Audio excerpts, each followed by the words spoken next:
खेसारी लाल यादव जी ने एक नए साल में किए कुछ नया ऐसा धमाका। अगर आप भी जानना चाहते हैं, आप भी खेसारी लाल यादव जी के फैंस हैं, तो हमसे सब्सक्राइब वाला बटन दबाकर जुड़ जाइए और बेल आइकन को प्रेस कर दीजिए।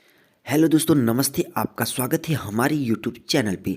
जैसा कि आपको बता दें कि हमारी भोजपुरी इंडस्ट्री की superstar and trending star hit machine Khesari Lal Yadav ji का एक सॉन्ग आया था, जिस सॉन्ग का नाम है झगड़ा 2.0।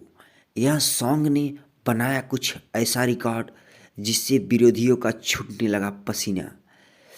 खेसारी लाल यादव जी का यह सॉन्ग सिर्फ 2 घंटे में 1 मिलियन व्यू का आंकड़ा क्रॉस कर दिया, सिर्फ 2 घंटे में। और ना जाने कितने वीडियो खेसारी लाल यादव जी इसमें शूटिंग कर रहे हैं।